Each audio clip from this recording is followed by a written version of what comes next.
اپنے امام کو پہچانے۔ غم یہی ہے کہ زندگی ختم ہوتی جا رہی ہے، انسان ضعیف اور کمزور ہوتا جا رہا ہے۔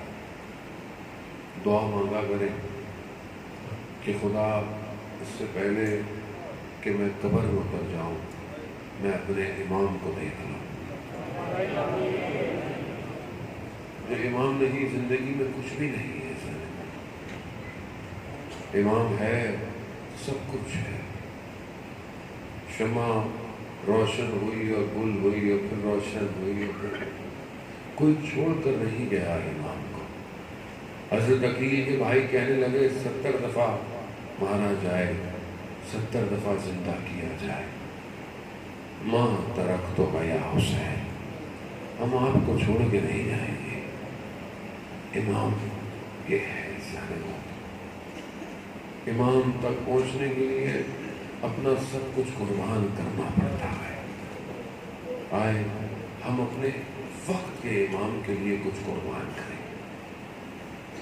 گھر جائیں، کوئی ایک ایسی چیز اپنے گھر میں لگائیں جسے دیکھ کر ہمیں روز ہمارا امام یاد آئے۔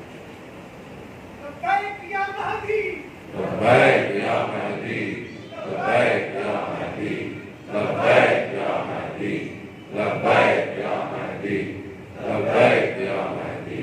وہ ظالم ہوتا ہے، وہ بھی بہت ضروری ہے۔ میں نے ابھی وہاں پچھلی مجلس میں بھی عرض کیا، کیونکہ مجھے ہر انسان پتہ تو نہیں ہے، آخری مجلس ہے، پھر موقع میرے گھر میں لے۔ امام ہمارا انتظار کر رہے ہیں، ہمیں لگتا ہے کہ ہم منتظر ہیں، وہ ہمارے منتظر ہیں۔ اور اگر ہمارے اعمال ان کی خدمت میں جاتے ہیں ہفتے میں 2 دن، تو کیا میرا عمل انہیں خوش کرتا ہے یا میرے اعمال کو دیکھ کر میرا امام گریہ کرتا ہے؟ ایک عالم دین کی جب ملاقات ہوئی امام سے، ماہ رمضان تھے، دیکھا امام کی آنکھیں بہت چھوٹی چھوٹی ہو گئی ہیں۔ کہا مولا آپ کو کیا ہوا ہے؟ امام نے کہا گریہ کرنے کی وجہ سے۔ کہا مولا کیسا گریہ؟ امام فرماتے ہیں مجھے کسی اور سے امید نہیں ہے، مجھے ان سے امید ہے کہ جو الاجل کی دعائیں کرتے ہیں، لیکن جب ان کے اعمال میرے پاس آتے ہیں تو میں گریہ کرتا ہوں۔ عزیزان محترم، اگر اپنے امام کو خوش نہیں کر سکتے تو کم از کم امام کو رلائے نہیں۔ یوسف زہرا ہے، سیدہ کی اولاد ہے، انتظار کر رہا ہے کہ کون ہے جو میرے لیے تیار ہے، کون ہے جو صبح اٹھ کر مجھے یاد کرتا ہے، کون ہے جو روز میرا صدقہ نکالتا ہے، کون ہے جو میرے لیے قنوت میں سلامتی کی دعائیں مانگتا ہے، کون ہے جو سونے سے پہلے مجھے یاد کرتا ہے۔ یا ہمیں زمان ہماری آنکھیں نابینا ہو جائیں گی، کب آپ آئیں گے مولا؟ تھک گئے مولا، زمانے کے ظلم اور ستم نے میرے نفس نے مجھے برباد کر دیا۔ یہ نہ ہو کہ کہیں میں برباد ہو جاؤں اس سے پہلے تیرے مولا آ جائے۔ مولا آپ کے جد کے خون کا بدلہ آپ لے سکتے ہیں۔ مولا زمانے میں ظلم اور ستم ہے، فلسطین میں، یمن میں، شام میں، آپ خود دیکھیں کہ کہاں کہاں انسانیت کا قتل عام ہو رہا ہے۔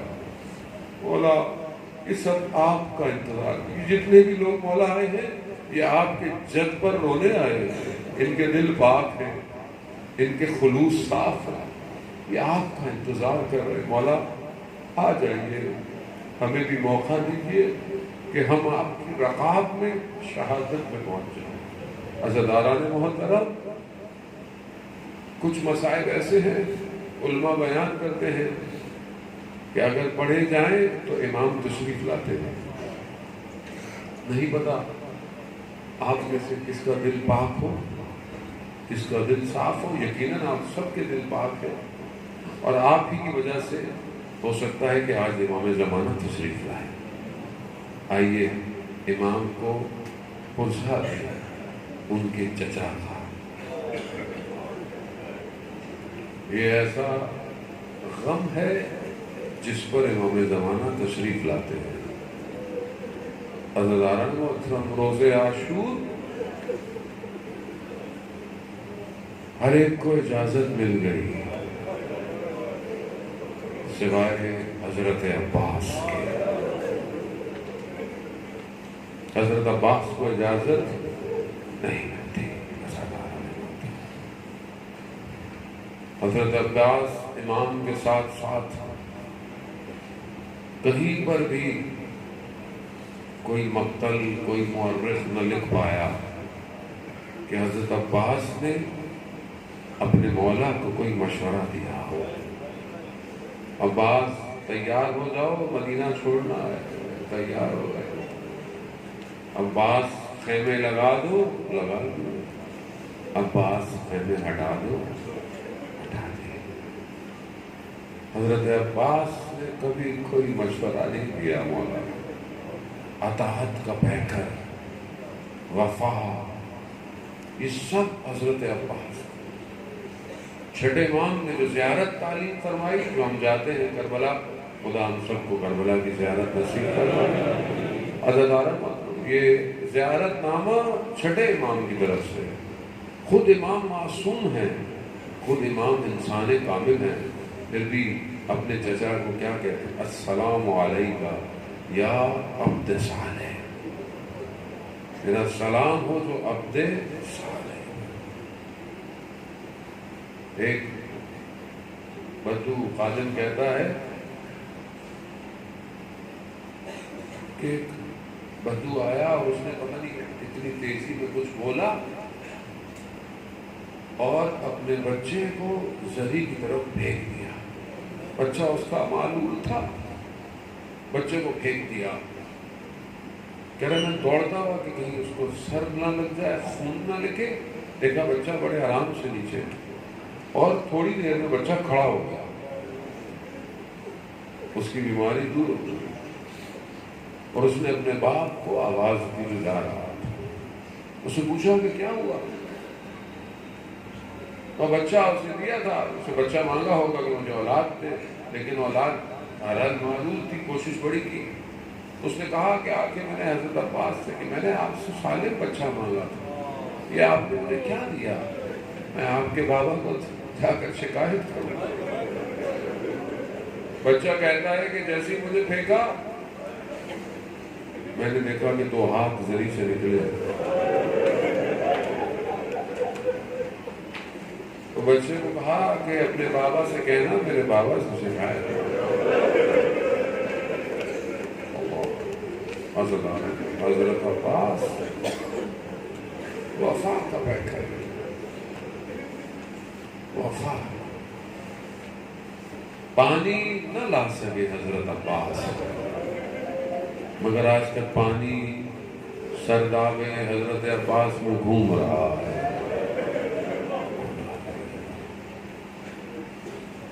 حضرت عباس نے اجازت مانگی مگر نہ ملی۔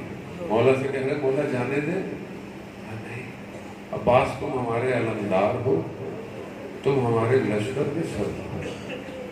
مولا لشکر نہیں ہے،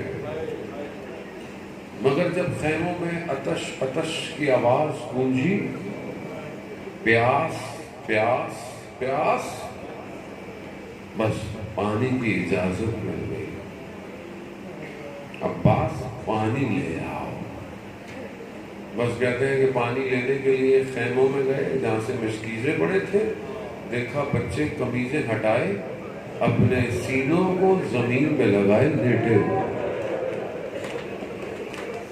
کیونکہ جہاں مشکیزیں تھے وہاں کبھی زمین نم ہوگی، اس لیے بچوں نے شاید کوئی ٹھنڈک پہنچ جائے۔ یہ دیکھ کے حضرت عباس کا کلیجہ پھٹ گیا، مشکیزہ اٹھایا اور چل دیے۔ عزیزان محترم، بڑی مصیبت ہے یہ کہ جتنے بھی لوگ گئے ہیں نا، انہوں نے خیموں سے وداع کیا ہے۔ حضرت عباس نے ودا نہیں کیا. نہیں پتا راز کیا ہے، امام تو جانتے تھے، مگر ہو سکتا ہے کہ اگر عباس ودا کرتے تو شاید اہل حرم وہی مر جاتے. انہیں سہارا عباس کا ہے. جن کا عباس جیسا بھائی ہو ان کے ہاتھوں میں کبھی رسیاں آئیں گی. حضرت عباس گئے اور جنگ لڑی، اور یقیناً ہدف پانی تھا. کتنوں کو جہنم واصل کیا، ہزاروں کی تعداد ہے، لیکن پھر بھی حضرت عباس پانی تک پہنچ گئے. مشکیزہ بھرا، پانی کو ہاتھ میں لیا. جیسی پانی ہاتھ میں آیا، 21 رمضان کی رات بابا نے وصیت کی تھی، عباس پانی تک پہنچ جاؤ گے، مگر یاد رکھنا حسین پیاسا ہوگا. پانی کو پانی پہ مہر دیا. عباس نے مشکیزہ لیا اور چلنا شروع ہو گئے. عزاداران محترم، بس حضرت عباس کی سواری چل رہی ہے. عزاداران محترم، حضرت عباس کا ہدف یہ مشکیزہ ہے جو خیموں میں پہنچ جائے. باوفا ہے، وفا پوری کرنی ہے. عزاداران محترم، لیکن مقاتل کہتے ہیں حضرت عباس اٹھ اٹھ کر دیکھتے تھے خیمے کتنی دور رہ گئے. تیروں کی ایک بوچھار آئی، روک نہیں پائے. دایاں بازو شہید ہوا، بایاں بازو شہید ہوا، مگر پھر بھی کوئی طاقت عباس کو روک نہیں پا رہی. اس نے دیکھا کہ یہ مشکیزہ ہے کہ جو حضرت عباس کو روک رہا، جانے دے رہا ہے. بس ایک ظالم تیر آیا، مشکیزے میں لگا، حضرت عباس کی امیدیں ڈھہ گئی. بس یہ بہنا تھا. عزاداران محترم، یہ ام البنین کا بیٹا، ایک تیر آنکھ پر لگا. اب ہاتھ نہیں ہے کہ تیر نکالا جائے، بس سر کو جھکایا تھا، ایک گرز سر پر لگا. نہ جانے کس طرح زین سے زمین پر آیا.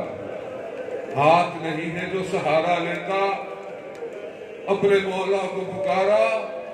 عزاداران محترم، امام حسین جب کوئی اور گرتا تھا تو امام حسین بڑی تیزی سے آتے تھے، لیکن جب حضرت عباس گرے ہیں، میرے مولا کی ایک نگاہ خیموں کی طرف، ایک نگاہ حضرت عباس کی طرف. ارے پہلے عباس ہوتے تھے جو خیموں کو دیکھتے تھے، اب عباس نہیں ہے. نہ جانے کس طرح حضرت عباس کے بدن پر پہنچے، سر کو زانوں پر رکھا. ارے دونوں بھائیوں میں کیا کلام ہوا. بس حضرت عباس کی روح پرواز کرتی ہے. حضرت عباس کا علم اٹھایا. اب بچے خیموں سے دیکھ رہے ہیں. ارے وہ ایک چھوٹی سی بھتیجی، ارے وہ بچی کہ جس کا مشکیزہ علم کے ساتھ آج بھی کہتا ہے سکینہ زندان میں پیاسی ہے. بس عزاداران محترم، اب اس نے کیا دیکھا؟ دیکھا کہ علم آ رہا ہے. بچوں، چچا عباس آ رہے ہیں، پانی لے کر آ رہے ہیں، مگر کیا دیکھا؟ ارے بابا کے ہاتھ میں علم ہے. کہا بابا، چچا کہاں گئے؟ کہا چچا نہر کنارے رہ گئے. عزاداران محترم، یہ بچی پیاسی رہی. یہاں جب بھی اس کو تماچے پڑتے ہوں گے، ارے جب بھی پانی